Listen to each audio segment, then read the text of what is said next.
merasa inilah kelompoknya yang paling benar, inilah kelompoknya yang paling soheh, sanadnya yang paling sah. Nah, dari situlah kemudian dari gejolak ini kan akhirnya kan gerakan gerakan perkumpulan Thoriqoh Syatoria Indonesia ini kan mencoba mencari jembatan di antara problem-problem tersebut. Di antara perdebatan itu dengan apa? Mengkaji sumber primernya. Syatoria sendiri pun sudah meletakkan landasan bahwa manusia itu terbagi dua, salik halik dan salik wasil. Ya sudah itu aja, ndak enek kafir, tetek bengek dan tidak membagi seperti itu. Ini Islam tak Islam.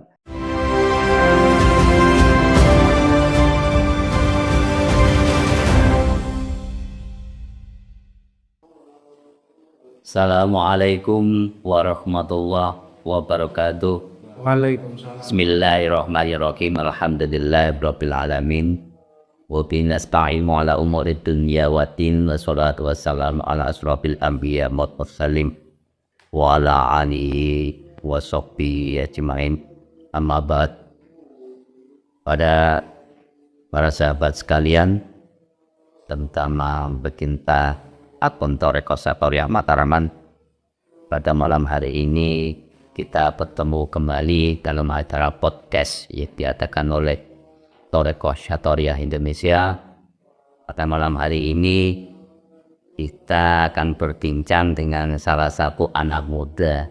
Oh ya, sebelum kita memindah ke sana, saya ingin menyampaikan salam kita yang biasa kita sampaikan. Salam satu nafas.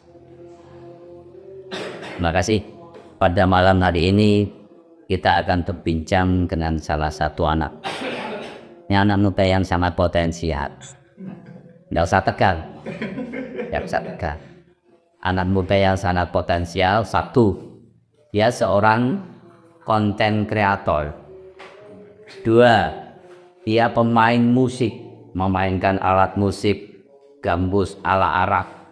Iya, namanya apa itu namanya? Gambus, oud. Apa? Oud. Oud. Iya. Oud itu kayak minyak wangi yang biasa saya pakai. Kita semacam itu lah, tapi kelihatannya mahir kalau dia memainkan alat musik bebus. Yang ketiga, dia seorang salik Thoriqoh Syatoria. Selanjutnya ini yang paling menarik, karena anak muda ini baru saja wisuda untuk S2-nya, yaitu penelitian tesisnya itu tentang Thoriqoh Syatoria Indonesia. Dalam hal ini judulnya tesis itu adalah tradisi Islam diskursif dalam kajian kitab tasawuf perkumpulan Thoriqoh Syatoria Indonesia. Nah, pada malam hari ini kita akan mengkaji ini tentang tesis ini. Namun sebelumnya saya ingin memperkenalkan diri. Saya Sulaiman dan tamu kita namanya Yazid Al-Ishki. Yazid Al-Ishki. Ini tulisannya mah Jawa. Ngiski, bukan istiwan, ngiski. Ya karena orang tua dari Ngapak. Oh, tapi kata dia. Jadi namanya ngiski ya IP. Yazid Al-Ishki. Itu saya teringat salah satu tokoh tasawuf Islam yang mana beliau itu dalam mata rantai Thoriqoh Syatoria mendapatkan posisi yang cukup besar, yaitu Syekh Abi Yazid Al-Bistami. Sebelum kita memasuki perbincangan intinya, saya ingin Mas Yazid Al-Ishki ini memperkenalkan diri tentang bagaimana panjenengan, pendidikan panjenengan sampai wisuda panjenengan. Monggo. Oke, terima kasih atas waktunya kepada Pak Kiai Sulaiman. Di sini saya ingin perkenalkan diri dulu. Jadi nama saya Yazid Al-Ishki. Saya ini asal saya dari Tangerang. Saya kebetulan dulu pas S1 atau pas sarjana itu memang sudah sempat meneliti tentang Shaporia. Tetapi di S1 itu saya meneliti tentang ritual, jadi ritusnya yang saya teliti. Jadi ada beberapa, misalnya kenapa orang-orang ini melakukan ini, membaca ini beberapa kali. Jadi ritusnya memang yang saya teliti. Pikir. Gitu. Terus kemudian saya melanjutkan ke studi saya di pasca sarjana itu tentang lebih kepada kajian kitab, karena menurut saya ini yang menjadi berbeda antara satu kelompok dengan kelompok yang lain. Jadi ini ada sebenarnya bukan perbedaan yang signifikan, tapi ada sesuatu yang menarik di sini. Jadi itu sebenarnya. Tapi ini sebenarnya bukan profiling. Jadi intinya nama saya Yazid, saya dari Tangerang, cuma bapak ibu saya dari Kebumen, Jawa Tengah. Beliau berdua merantau ke Tangerang, kemudian saya lahir di sana. Terus selanjutnya ya seperti layaknya seorang manusia, saya sekolah TK, saya sekolah SD, kemudian setelah itu baru saya mulai masuk pesantren, mulai dari MTS sampai SMA, itu masih di Tangerang. Kemudian saya ke Jogja. Nah di Jogja kebetulan saya juga nyantri di sana. Sambil nyantri saya kuliah di UIN Sunan Kalijaga. Jadi jurusan S1 saya itu ilmu Al-Quran Tafsir di UIN itu. Terus setelah dari Jogja saya sempat di Lamongan. Ke Lamongan sekitar ada 1 tahun lebih, 2 bulan atau 3 bulan. Baru kemudian ke Malang. Ke Malang ini melanjutkan masih mondok juga, masih mondok pesantren di sana sekalian sambil kuliah S2. Kuliah S2 ini di situ dengan jurusan studi Islam. Nah, di situ karena saya sempat meneliti Shaporia, kemudian S2 saya juga akhirnya tertarik untuk meneliti kembali. Karena masih banyak hal-hal yang perlu saya gali dan saya juga memang penasaran untuk mengetahui hal-hal yang terkait dengan Shaporia. Kemudian akhirnya saya putuskan untuk meneliti Shaporia kembali. Kebetulan yang saya teliti akhirnya adalah Shaporia Indonesia yang berada di Kediri. Mungkin itu profiling saya. Oke, saya sedikit ingin mengulik. Bermain musik sekarang mana? Bermain musik sebenarnya saya sudah dari SD, Pak Kiai.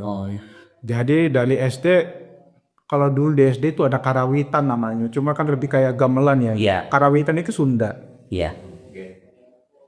Kalau menjadi konten kreator sejak Menjadi content creator sejak di Malang. di Malang.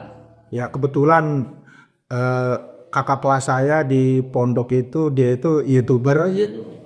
Nah itu suka nongkrong, terus kata saya daripada saya cuma nongkrong liatin mereka bikin konten, akhirnya saya belajar juga dari mereka karena saya termasuk orang yang tertarik dengan hal-hal baru. Saya monokas sekali. Alhamdulillah udah. Bisa menghasilkan uang dari konten. Alhamdulillah. Jadi, apa yang ini saya ingin mengulik sedikit ya. Kalau dari perjalanan Anda tadi bahwasannya S1-nya sudah meneliti Shaporia. Tapi tentang ritus berikutnya. Nah, yang S2-nya itu tentang tradisi Islam diskursifnya Sartori ya.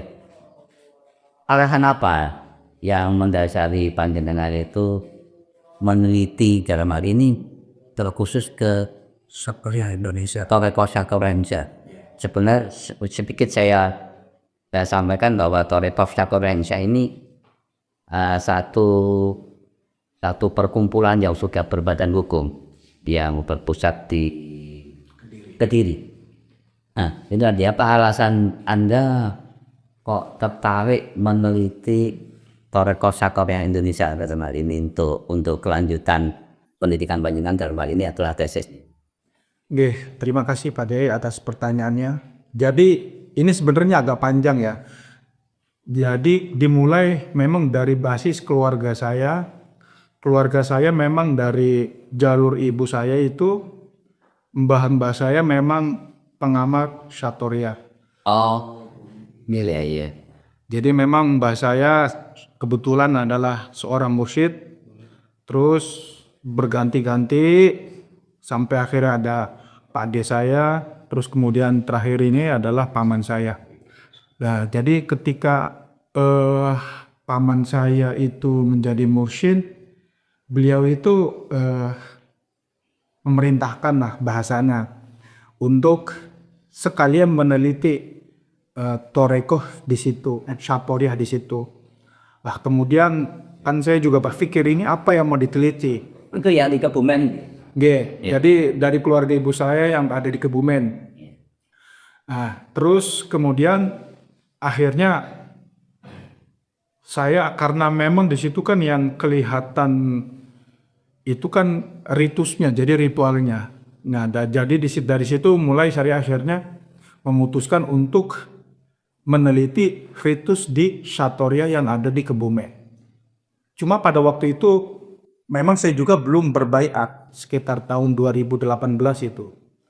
Nah, akhirnya saya sudah menyetorkan judul skripsi itu, proposal itu judulnya insya Allah Al-Quran dalam Ritual Suluk Torikoh Sartoria di kecamatan di Desa Mamunweni, Ayah, Kebumen. Nah, itu insya Allah judulnya itu. Lah, setelah itu udah masuk, ternyata ketika saya mau masuk untuk melanjutkan penelitian itu kan ritual suluk ya. Jadi ternyata yang boleh ikut itu ternyata yang sudah berbaiat. Iya. Yang belum pernah berbaiat, jadi tidak boleh berkecimpung di situ. Iya. Lah dari situlah saya mulai tercebur. Iya. Saya mulai terjerumus ke dalam Torikoh Sartoria. Saya sesat saja. Ada persesatan. Iya. Jadi ya, walaupun mungkin lingkaran tarekat itu tidak asing bagi saya dari kecil. Cuma kan saya nggak tahu apa yang ada di dalam itu. Iya. Karena saya cuma tahu ketika kecil saya pulang gabung ke Kebumen kan, ya ini ada orang pengajian, ini mbah-mbah lah, isinya orang-orang tua semua. Nah, saya nggak tahu apa yang dilakukan mereka itu, saya benar-benar nggak tahu. Nah, intinya saya kecebur di situ, kemudian saya meneliti beberapa ritus yang pada intinya, jadi di situ saya menggunakan pendekatannya Talcott Persons, jadi fungsional struktural. Jadi dengan skema agil bahwasanya masyarakat dengan struktur sosial tertentu di dalam penelitian itu, saya berkesimpulan itu menggunakan bacaan-bacaan tertentu untuk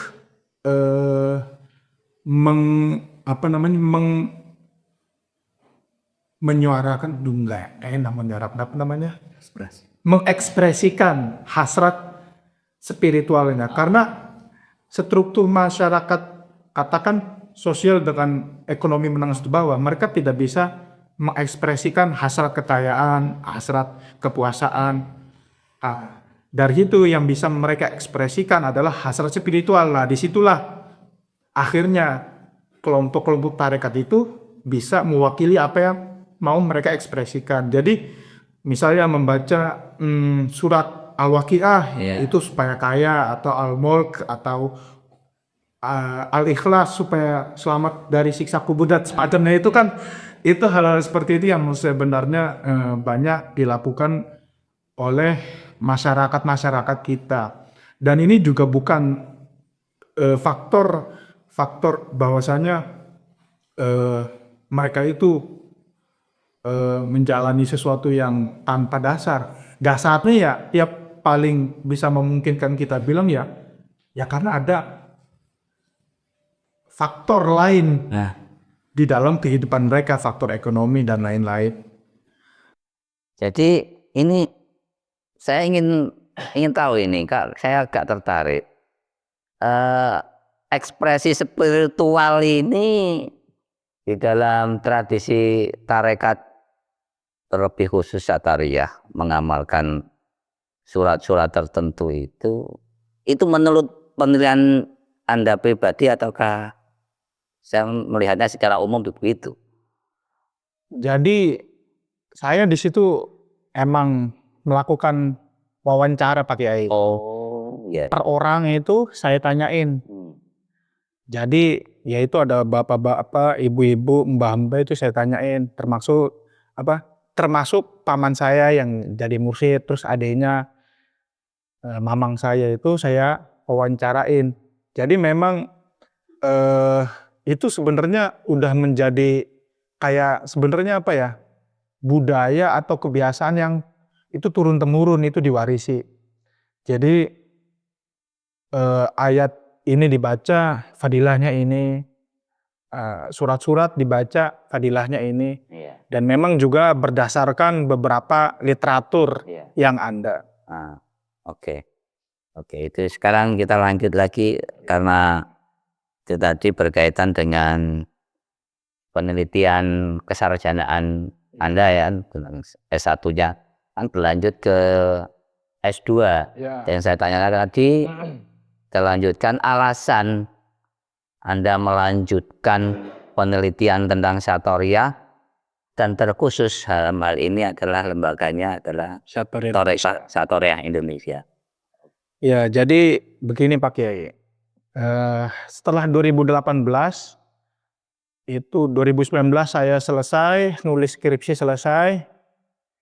Itu kan ketika saya sudah selesai menulis skripsi, saya juga mengikuti ritual suluk itu sampai selesai puasa-puasanya. Itu kan saya sudah resmi jadi anggota Satariyah, seorang salik ya, walaupun masih amatir kan, saya seorang salik. Nah, di situ ketika melakukan penelitian itu kan saya juga menemui beberapa referensi. Saya menemukan Himtul Majid itu apa, Umdah itu apa, ada di beberapa web, tapi kan yang tersedia kan kayak jurnal-jurnal yang hanya membahas tentang itu. Belum ada yang secara spesifik mengkaji itu. Saya juga penasaran. Terus ada beberapa kayak keterangan di dalam zikir itu yang mungkin di tempat saya itu belum diajarkan, kayak misalnya taroki itu apa, terus nafi isbat, terus tahalul dan sebagainya itu. Lah, karena saya sudah kadung atau terlanjur nyemplo, kan udah basah. Nah, itu kan masa nggak sekalian dari situ saya, daripada nggak saya lanjutkan, kan saya juga penasaran, saya perlu tahu itu. Nah, kemudian saya simpanlah niat. Saya ingin nanti kalau emang lanjut lagi kuliah S2, saya mau melanjutkan untuk meneliti tentang itu. Dan alhamdulillahnya di tahun 2021 saya ditakdirkan kembali untuk kuliah di UIN Maulana Malik Ibrahim. Ada jeda berapa lama itu? Dari lulus S1 ke masuk S2? Ada jeda 2020 itu wisuda, jadi 1 tahun. 1 tahun ya? Ya. 1 tahun, kemudian saya melanjutin di Maulana Malik Ibrahim, UIN Malang itu. Nah, antara tahun 2019 sampai tahun 2020, saya itu mencari-cari di Instagram, di YouTube, di Google. Kira-kira Satoriyah siapa aja sih selain yang ada di lingkaran saya. di daerah Kebumen atau di Jogja itu. Waktu itu kan saya juga sempat di Jogja. Nah, ternyata ketemulah akun YouTube Toriko Satoria Indonesia. YouTube ya pertama kali menemukannya. Tapi kan saya nggak suka mainan YouTube waktu itu, karena belum jadi konten kreator. Saya lebih suka main Instagram waktu itu. Nah, terus kemudian saya cari Instagramnya. Nah, ternyata di situ ada ketemu. Kemudian saya mulai ikutin, saya lihat-lihat, scroll, isinya apa. Oh, ternyata menarik ini. Mereka itu ternyata kok membahas profiling para mursyid, dan ternyata para mursyid yang di luar daerah, di Padang, terus Syed Muhammad Ghaus dan lain-lain itu dibahas. Kemudian saya mulai ngechat akun Toriko Satoria Indonesia itu. Kemudian yang IG atau Facebook? Yang IG. Facebook karena saya juga jarang main Facebook. Mungkin kan Facebook kan sudah terlalu para sesepuh itu. Generasi old ya. Kemudian dari situ mulai direspon oleh adminnya, mungkin yang waktu itu yang jawabin itu Ustadz Hasib Rosadi. Kemudian yang saya tahu, dan kemudian saya akhirnya mulai intens menghubungi beliau, menanya-nanya, sampai akhirnya membuat janji untuk melakukan penelitian. Seperti itu. Karena ada rasa penasaran, dan saya nggak mau, saya udah ikut Satoria, tapi kok saya nggak bener-bener mendalami tarekat itu. Maka dari situ saya berharap pada waktu itu ya, dengan adanya berjejaring ini, saya pengen lebih banyak tahu bagaimana sih Satoria sebenarnya. Ini selain ritus di tarekat, terutama ini Satoria, jenengan itu dulu agak ada punya kegelisahan, berarti kalau saya lihat dari yang sampean apa Anda katakan tadi, bahwasanya apa ndak ada ini kajian-kajian ilmiahnya di tarekat, hanya melulu melakukan ritus-ritus tertentu saja tanpa ada kajian-kajian ilmiahnya. Begitu Anda googling, mencari-cari tahu, menemukan satu akun yang ternyata akun ini mengkaji kitab-kitab induk Tarekat Satoria, dan itu membuat Anda tertarik. Tertarik. Ini salah satu alasan Anda untuk kemudian menulis tesis terkhusus, karena ini mungkin, atau sebelumnya Anda menemukan akun yang lain yang mengkaji kitab-kitab Satoria selain Tarekat Satoria Indonesia? Sebelumnya saya belum pernah menemukan, karena kan saya kadang mencari Simtul Majid. Nah, itu yang keluar itu pasti akunnya Satoria Indonesia. Nah, terus juga begini Pak Kiai, jadi rata-rata di daerah Kebumen lah ya, Kebumen atau Jogja, yang biasa dipakai itu kitabnya adalah Jawahirul Khomsah. Nah, saya kemudian kan juga penasaran apa sih isinya Jawahirul Khomsah. Ternyata pas saya buka ya lebih kepada fadilah-fadilah sendiri. Jadi bacaan-bacaan yang isinya fadilah. Cuma di beberapa itu cuma sedikit menyebutkan silsilah daripada silsilah Satoria. Jadi menurut saya Jawahirul Khomsah pun tidak spesifik membahas ajaran yang ada di tarekat Satoria. Lah kemudian kan yang saya temukan di jurnal-jurnal selama penulisan skripsi itu kan ada, kalau kayak Syekh Abdul Rauf Singkil itu kan punya Umdah. Nah, terus Syekh Ahmad Al-Kusyasi itu punya Simtul Majid. Nah, akhirnya saya coba cari yang itu, ada nggak yang mengkaji itu, karena Jawahirul Khomsah tidak spesifik. Nah, ternyata yang keluar pas Simtul Majid, nah itu Toriko Satoria Indonesia. Maka dari itu saya rasa ini yang nggak ada di yang lain, maksudnya belum ada. Ini yang menarik mungkin, dan itu alasannya kenapa saya teliti. Oke. Jadi alasan itu yang mendasari Anda untuk meneliti Toriko Satoria Indonesia, karena baru menemukan Toriko Satoria Indonesia yang mengkaji kitab-kitab induknya Toreko Satorya. Iya, oke. Waktu itu waktu mengajukan judul oleh dosen pembimbing langsung disetujui Langsung, langsung. karena mungkin dosennya juga yang penting ada judul yang diajukan. Pertama langsung judul ini ya? Pengajuan. Ya, Pertamanya enggak. Enggak. Karena pertamanya pakainya pendekatannya sosiologi, terus kayaknya kurang pas karena terlalu memaksakan.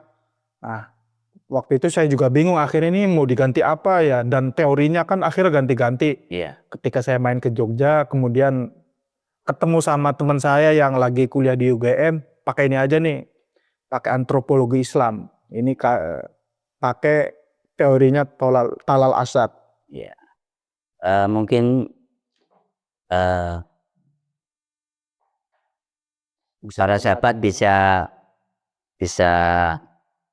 melihat ini adalah tesis yang sudah diselesaikan oleh Mas Yazid Al-Iski yang berjudul Tradisi Islam Diskursif dalam Kajian Kitab Tasawuf Perkumpulan Toreko Satorya Indonesia. Ini berisi 204 halaman ketika tadi saya lihat ada 204 halaman. Sama wawancaranya saya masukin sekali.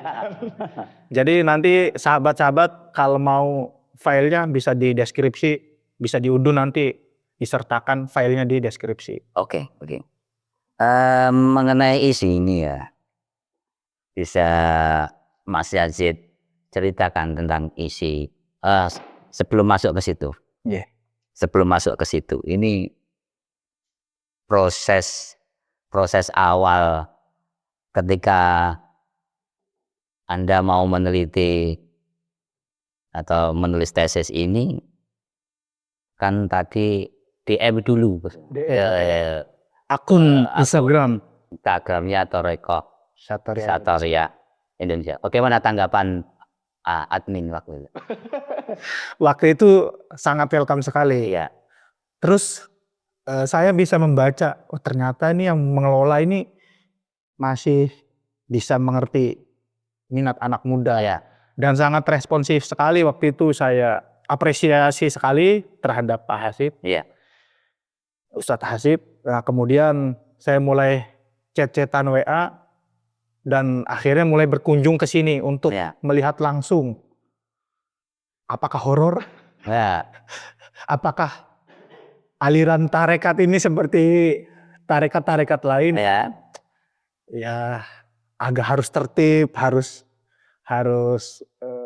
bertata krama atau disiplin, tapi ternyata tidak. Jauh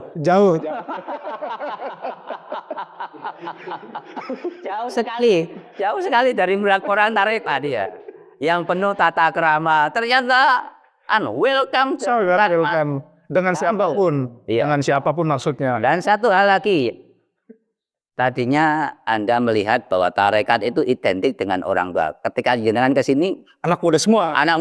Iya. Dan sangat terbuka, sangat open mind. Iya. Kita terbiasa saling kritik, kalau saling mencetak terlalu kasar, ya, saling menjegal lah. Kita biasa terbuka mendiskusikan apapun. Kalau tidak seide dan selera ya enggak apa-apa saja.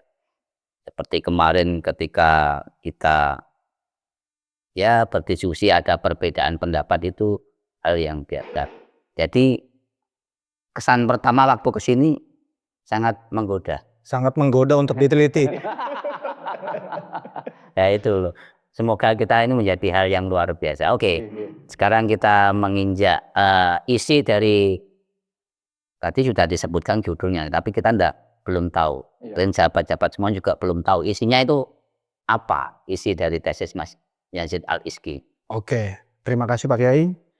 Jadi isi dari tesis ini menjelaskan tentang tradisi diskursif dalam Islam. Jadi kalau menurut Talal Asad, jadi menurut Talal Asad, Islam itu bukanlah sesuatu yang monoton dalam arti diam di tempat. Jadi ada kalanya Islam itu sebagai sesuatu yang ortodoks. Maksudnya Al-Quran dan hadis itu memang sumber primer, tidak bisa diganggu-gugat.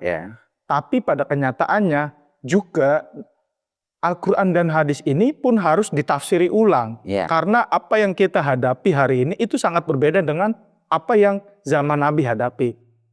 Nah terus Konteksnya. iya, jadi ada bahasanya itu masa lalu. Masa lalu itu adalah sumber-sumber itu sendiri, sumber primer.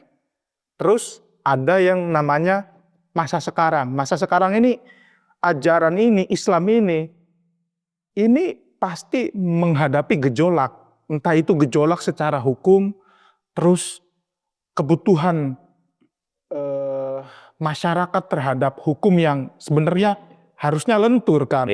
Karena seandainya hukum itu tidak lentur, hari itu Nabi kan sudah menciptakan tafsirnya sendiri kan seperti itu.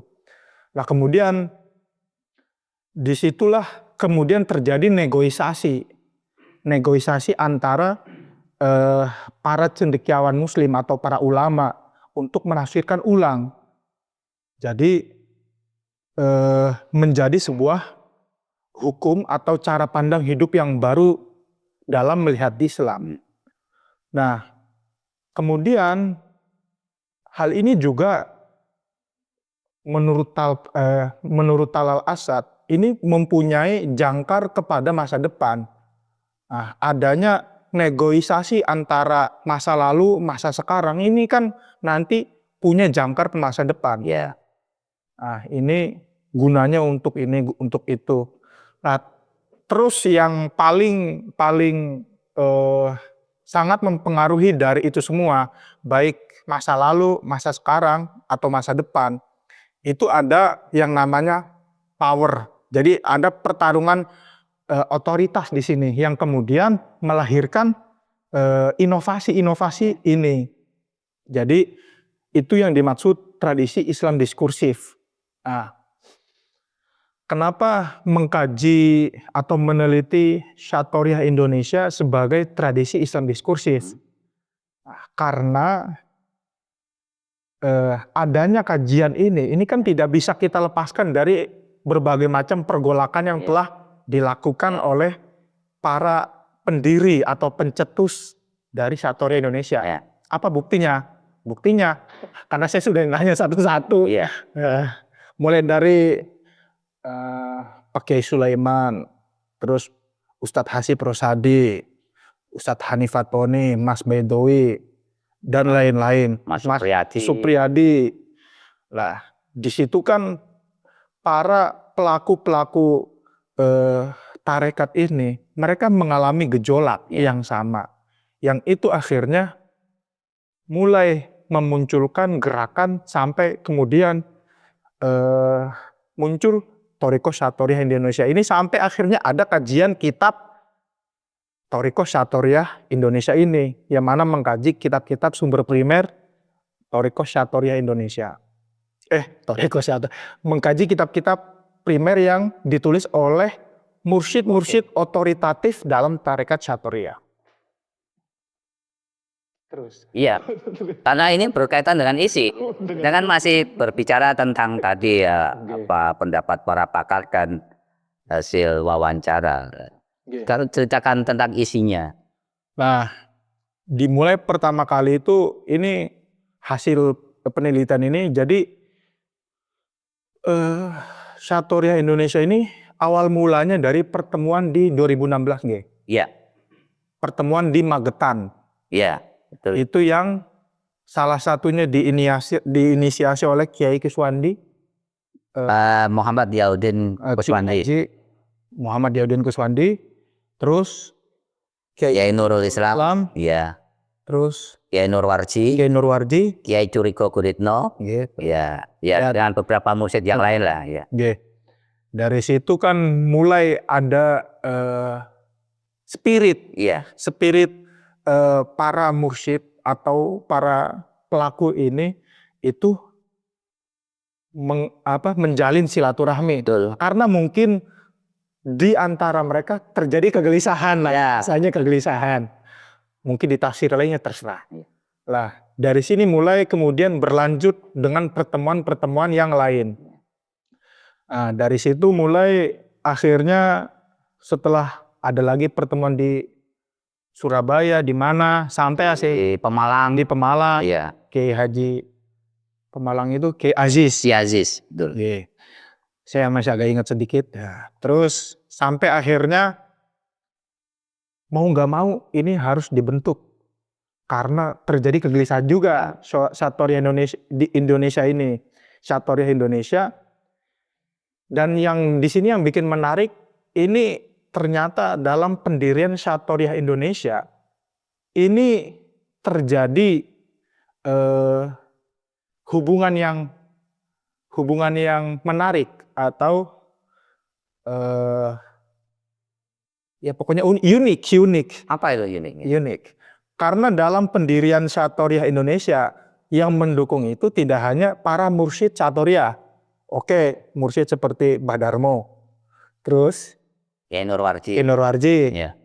Kiai Kutwandi. Bukan, waktu pendirian Thariqah Satoriah Indonesia itu atas prakarsa beliau dan satu didukung oleh mursyid. Ya ini dulu atas perkenan Kiai Dharmajaya dan Kiai Haji Muhammad Nurwarji Grobogan. Satu lagi dari Nah, inilah yang unik, pemirsa semua. dari peta, ya. Ada hubungan yang menurut saya unik karena kelompok yang basisnya Satoriah itu ada hubungan dengan Mursyid tarekat lain yang mana itu ada di Tulungagung, Pondok Peta. Nah di sini dengan salah satunya dengan dukungan Kiai Haji Muhammad Harir Sholahuddin Al-Ayyubi. Itu beliau yang salah satu mendukung untuk mendirikan, mensupport juga untuk mendirikan perkumpulan Thariqah Satoriah Indonesia. Dan kemudian menurut wawancara saya juga dan itu dijawab oleh Pak Hanifatoni, Ustadz Hanifatoni, bahwasanya juga salah satu yang menggerakkan, mensupport untuk ngaji kitab ini juga salah satunya Kiai Saladin itu. Sampai ya terus akhirnya kan terjadi hubungan yang unik lah. Karena kok bisa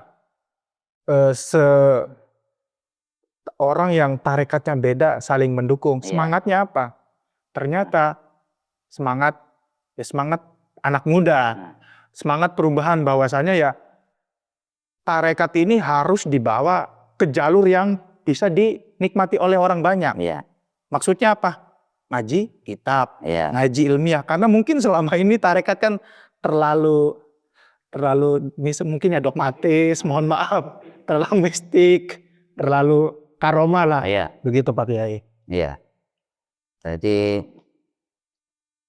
tesis ini berisi perjalanan pendirian lalu sampai akhirnya pengajian kitab dan kegiatan yang dilakukan oleh Thariqah Satoriah Indonesia. Dilihat dalam diskursus tradisi Islam diskursif. Tradisi Islam diskursif itu apa kira-kira? Mungkin ada banyak yang tidak paham.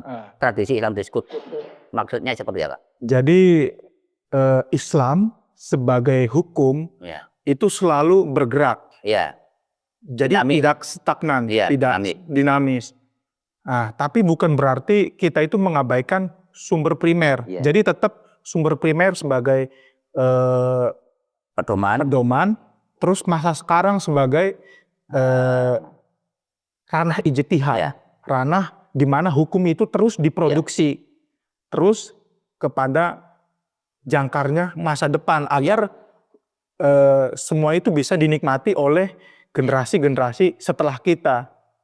Nah terus di sini kan ada power itu bahasanya pertarungan antara otoritas. Nah yang menarik di sini pada waktu awal penelitian saya, jadi yang banyak cerita ya mungkin agak tragis gitu, itu kan Mas Supriyadi. Mohon maaf nih. Mas Supriyadi, halo. Jadi Mas Supriyadi itu pernah cerita pas ketika wawancara via telepon itu di tempatnya Mbah Nurwarji. Mbah Nurwarji ini kan memang dalam praktek syatoriahnya kan agak unik, mungkin dengan gamelan, dengan lain-lain itu. Lah itu malah pernah mendapat persekusi sampai masjidnya pernah mau dibakar karena dianggap aliran sesat. Lah di sini kan terjadi pertarungan otoritas keagamaan yang mana sesosok Mbah Nurwarji ini dianggap sesat atau heterodoks ya bahasanya, tidak sesuai dengan yang ortodoks, dengan kaum pesantren, atau yang sesuai dengan Al-Quran dan Sunnah. Karena Mbah Nurwarji atau Kiai Nurwarji itu memakai gamelan sebagai Membawa misi dakwahnya dengan misi dakwahnya, membungkus misi dakwahnya dengan gamelan. gamelan. Lah ini yang menurut saya juga unik dan sekali tragis gitu. Kok bisa-bisanya masih sama-sama menyembah Tuhan yang sama, tapi kok masjid itu mau dibakar. Masjid ibadah ya. Masjid, Tempat untuk sholat. tempat sholat.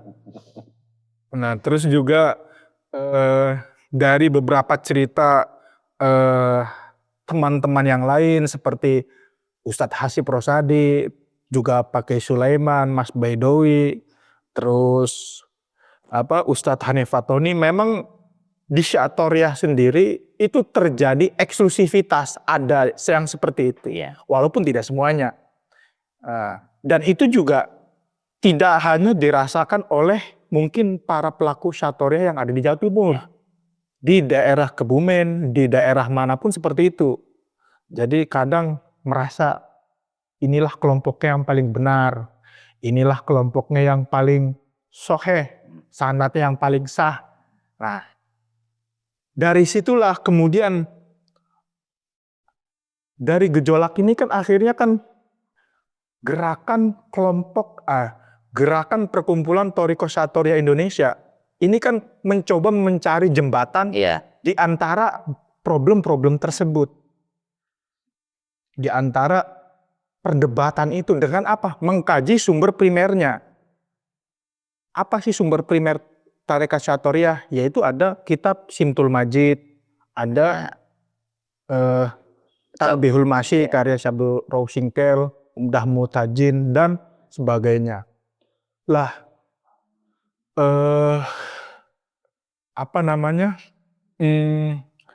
sesuatu yang digagas ngaji kitab ini sebenarnya untuk itu. Oke, kalau kita merasa paling benar, merasa paling soheh, merasa ajaran kita paling sah, ayo coba kita buka sumbernya. Ibarat kita kembali kepada Al-Quran dan hadis. Wong kita di dalam hukum syariat pun seperti itu. Ya coba kalau emang hukum tarekat emang tidak bisa dikembalikan seperti itu. Emang tarekat tidak ada ilmiahnya, memang selalu mistik kan tidak. Wong para mursyid yang memang beliau itu otoritatif dalam hal ajaran seperti Syekh Ahmad Al-Qushayri yang menulis kitab Simtul Majid. Itu kan bisa kita jadikan referensi utama kitab beliau. Walaupun yang mungkin karangannya siapa Ustaz? Syekh Abdullah Syatori kan belum kita dapatkan untuk hari ini. Fathul Ghaib Lataiful Ghaibiyah. Mungkin suatu saat teman-teman yang punya akses ke sana tolong dibantu kami. Lah dari situ kan saya melihat bahwasanya apa yang dilakukan Syatoriah Indonesia itu dalam rangka menjadi jembatan di antara perdebatan yang ini sebenarnya nggak ada habisnya. Kalau hanya berdebat di daerah seperti itu, apa bedanya kita dengan orang-orang syariat? Karena ujung-ujungnya kan saling iri dengki ini. Lah hal-hal seperti itu tidak penting teman-teman. Mohon maaf kalau perkataan saya salah. Lah cuma ini yang berusaha dilakukan oleh Thariqah Syatoriah Indonesia. Nah ini termasuk di dalam teorinya Talal Asad. Mereka itu kembali kepada masa lalu. Apa sumbernya? Sumber primer. Sumber primernya dijadikan acuan. di tengah melihat pergolakan sekarang. Jadi masa lalu sekarang, ini pergolakan yang ada di sekarang, ini kita lihat lagi di sumbernya di masa lalu seperti apa. Lah ketika sudah melihat sumber primer itu, akhirnya terjadi apa? Inovasi. Nah, inovasi ini yang mungkin akhirnya adanya kajian ini membuat beberapa pelaku itu bertanya-tanya bagaimana sih isi kitabnya. Oh ternyata akhirnya mungkin ada juga yang terbuka pikirannya, tercerahkan. Dan juga kan ini juga mempunyai apa? Mempunyai misi untuk future, masa depan. Masa depannya agar generasi-generasi setelah kita itu tidak ribut tentang hal-hal yang seperti ini. Saya termasuk ya kaget.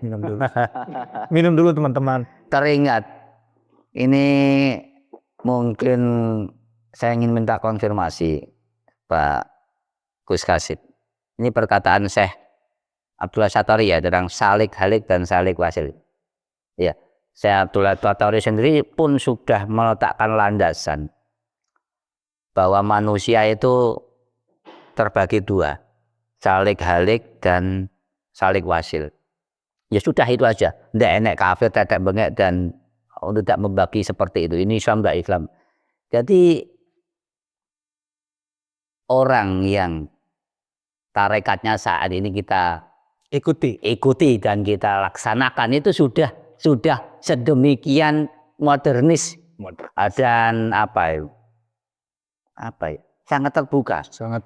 Tidak merasa paling benar dan eksklusif. Ya eksklusif. Tidak merasa benar sendiri dan tidak merasa eksklusif. Bahwa secara garis besar manusia itu terbagi salik halik, salik yang tak sampai dan salik yang sampai atau salik yang terputus di tengah jalan yang halik itu tadi. Jadi secara umum tidak ada eksklusivitas manusia itu. Orang ya begini dan hanya begitu saja. Kalau tidak begini ya itu.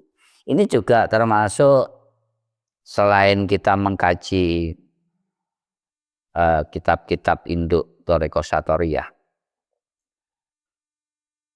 para personil pengurus Thoreko Satoriyah sendiri itu juga terdiri dari berbagai murid Satoriyah yang berbeda mursyid. Ya, ini kita sudah melebur. Sudah tidak ada nggonmu sing paling benar, nggonku yang salah. Ada punyamu yang paling benar, punya kamu yang itu enggak ada. Kita sudah melebur atas nama satu. Karena ini adalah koridornya Satoriyah ya. Kita sama-sama pelaku atau salik Satoriyah. Itu saja. Nah, ini menarik. Jadi Mas Yazid telah menulis tesis yang isinya tadi sudah beliau ceritakan ya, tentang perjalanan pendirian Thoreko Satoriyah Indonesia, lalu kegiatan-kegiatan yang dilakukan oleh Thoreko Satoriyah Indonesia, juga termasuk Mas Yazid melihat bahwasanya para personil yang ada di perkumpulan tarekat Indonesia ini adalah anak-anak muda yang sangat progresif dan inovatif, terbuka, inovatif. Nah, setelah perbincangan kita ini adalah alasan Mas Yazid tentang apakah Mas Yazid punya harapan terkhusus melalui Thorekoh. Dalam hal ini melalui Thorekoh itu karena Mas Yazid juga pelaku Thoreko Satoriyah. Apakah ada harapan terhadap Thoreko Satoriyah di masa yang akan datang? Saya akan menjawab versi Gen Z. Ya, karena saya termasuk Gen Z. Oke.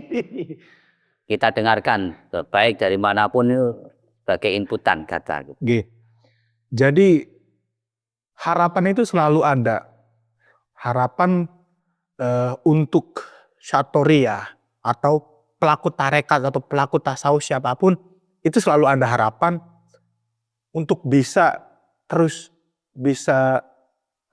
eksis atau tetap ada di lingkaran manusia sampai kapanpun selama mereka bisa meleburkan diri, dalam arti kebutuhan manusia itu apa?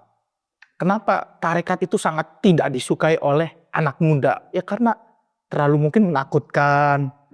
Terus orang-orang yang ada di dalam tarekat mungkin bajunya putih-putih semua. Mohon maaf ini baju saya putih karena tadi jemur cuma kehujanan pakaiannya. Kalau saya hitam dan putih. Nah, jadi kenapa selama ini anak muda atau banyak orang itu takut masuk ke dalam tarekat? Ya karena tarekat ini sangat mungkin menjemukan. Isinya orang-orang tua atau konten-konten yang ditampilkan itu selalu berzikir la ilaha illallah. Coba apa bedanya orang tarekat dengan ini kan kayak lebih kepada mental health. Sebenarnya orang yang menjalani tarekat kan hanya 3 menurut saya. Orang menjalani tarekat itu tujuannya cuma 3. 1, menata diri. 2, menata fikir. Yang ketiga menata zikir. Itulah konsep ulul albab. Jadi menata diri, menata fikir, menata zikir. Lah, seandainya yang kita tampilkan kepada masyarakat atau kepada anak muda, ini 3 ini saja. Ini sudah cukup, kita bisa melebur ke dalam mereka. Jadi kita tidak dianggap karomah. Ini kan banyak, seolah-olah tarekat ini hanya bersifat mistis. Padahal tarekat kan apa bedanya dengan metodologi orang yang mau menata diri, membenahi pikirannya, membenahi pikirannya. Nah, seperti itu. Jadi seandainya para pelaku tarekat mau benar-benar melebur ke dalam, ya apa sih yang dibutuhkan anak muda hari ini atau para manusia hari ini, kan sebenarnya lebih kepada sesuatu yang ya terkesan konsumtif lah.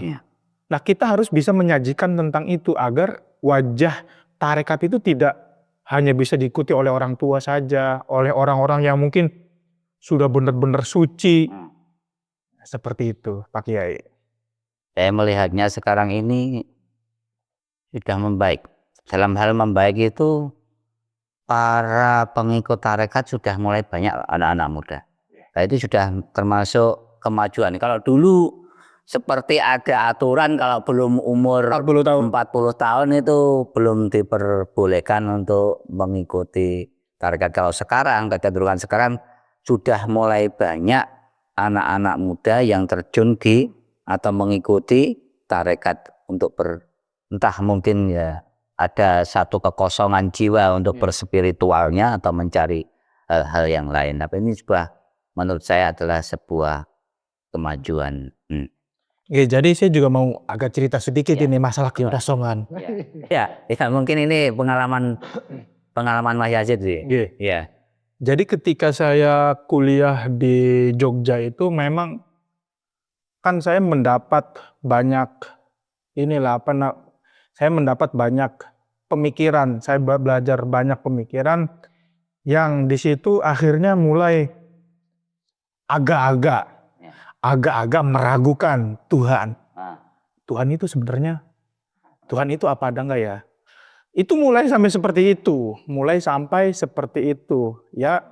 Ya mungkin ini bukan gara-gara saya belajar, tapi mungkin saya yang salah dalam mempelajari itu, memahaminya mungkin saya yang salah. Nah, dari situlah saya mulai pertama kali itu ikut di lingkaran-lingkaran pengajian di situ. Itu ada dulu di Pondok Pesantren Maulana Rumi. Itu yang diampu sama Kiai Kuswaidi Syafi'i. Beliau juga aktif di Facebook itu sering streaming. Dari situ saya menemukan jawaban bahwasanya bukan masalah Allah itu ada apa enggak. Kalau yang digunakan pikiran, seberapapun kamu berpikir tentang itu nggak akan sanggup. Karena pikiran kita itu terbatas tentang kemahabesarannya Allah. Seandainya yang digunakan adalah kedalaman rasa kita, itu akan bisa, walaupun tidak sepenuhnya. Karena siapa yang bisa benar-benar mendalami rasa itu? mengetahui benar-benar secara spesifik.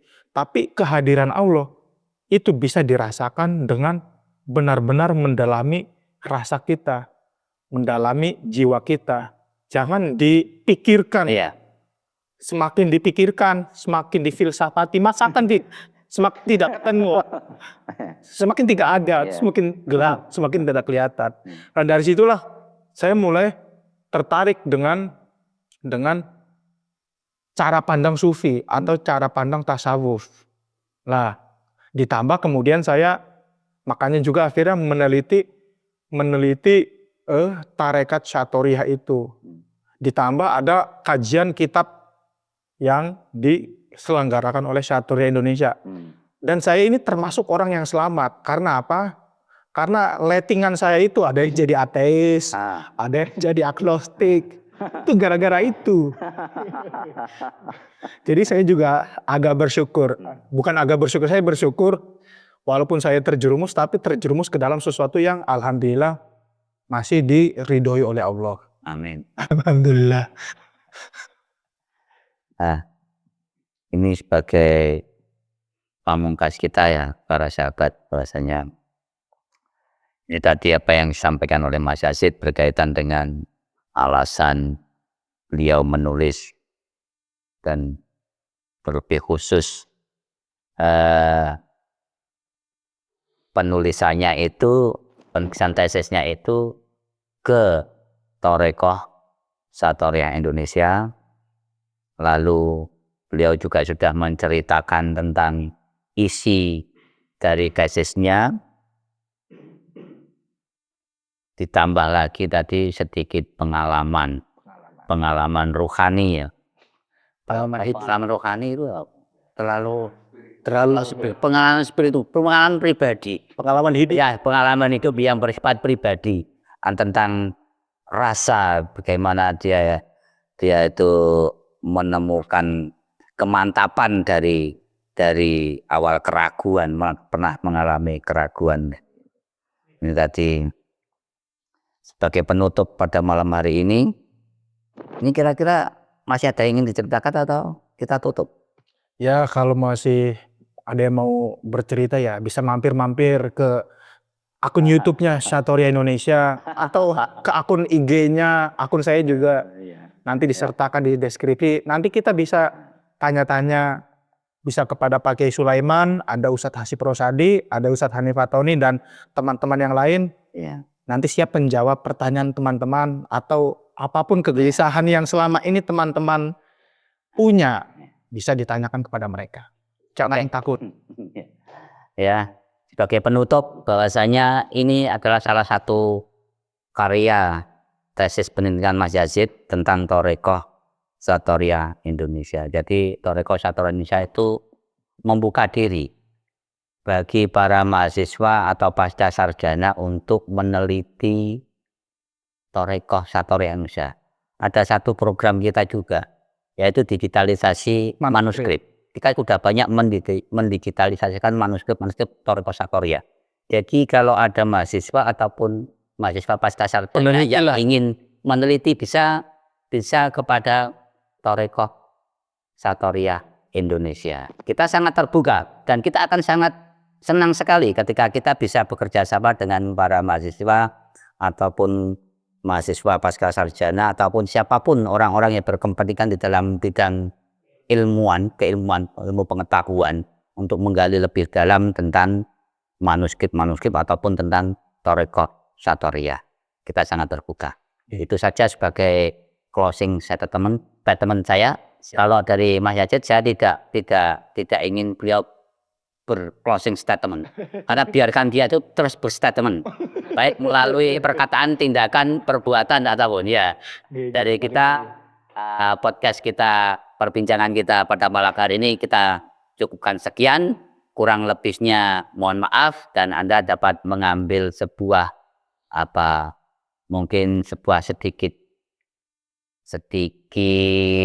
hikmah atau pelajaran dari perbincangan kita pada malam hari ini. Kurang lebihnya mohon maaf. Wal aku minkum. Wassalamualaikum warahmatullahi wabarakatuh. Waalaikumsalam warahmatullahi wabarakatuh.